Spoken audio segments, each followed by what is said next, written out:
everyone, welcome back to our channel Dictation. Dictation is start in 5 seconds.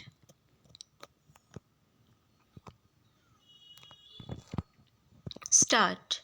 Now, in this bill, it has been made clear that so far as these acting judges and additional judges are concerned, their service as such will be counted for the purpose of pension only if they are subsequently made permanent judges.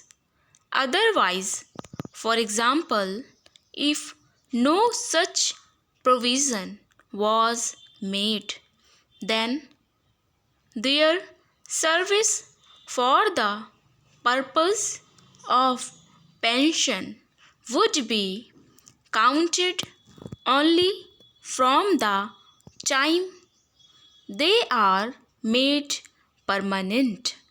But here it has been made clear that in case they are made permanent, their previous service as an acting or additional judge will also be taken into account for the purpose of their pension.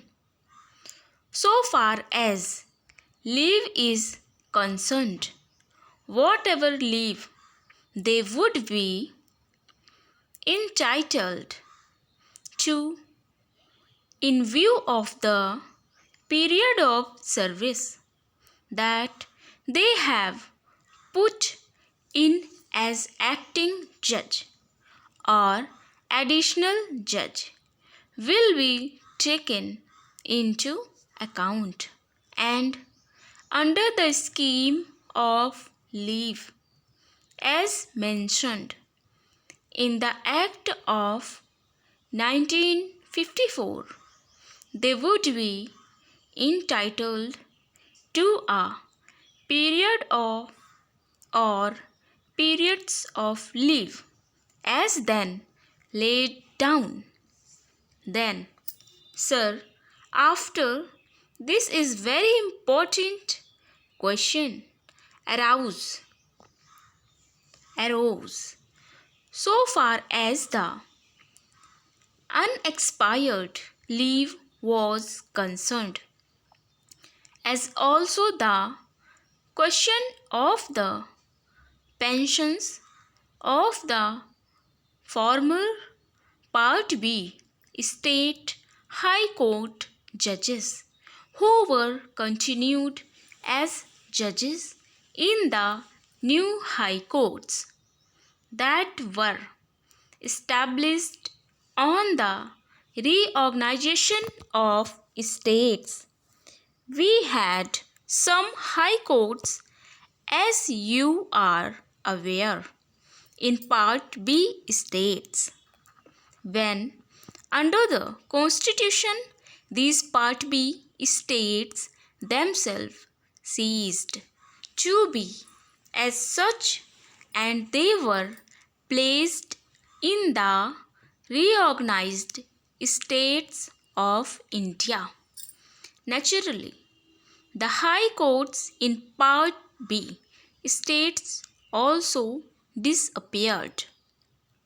So far as these judges were concerned, a very large number of them were ultimately appointed as judges in the new High Courts under the State Reorganization Act. And naturally, a question arose as to what is to be done so far as the period of service that they had previously put in the Part B state High Courts was concerned. A question arose as to whether the period of service that they had put in as a High Court judge, including in some area cases as Chief Justice, should or should not be taken into account, or whether some other formula should be introduced by which a particular period or and not the whole period should be taken into account. In this connection, two questions arise. One is about leave. If, for example, they were entitled to certain periods of leave, and then by the time the new high courts came into existence, they continued in effect to be high court judges, what was to happen to the unexpired leave period? Stop. That's a dictation. I hope all students are very helpful to the session, and please like, share, and first time visit की हो तो subscribe जरूर करें. Take care.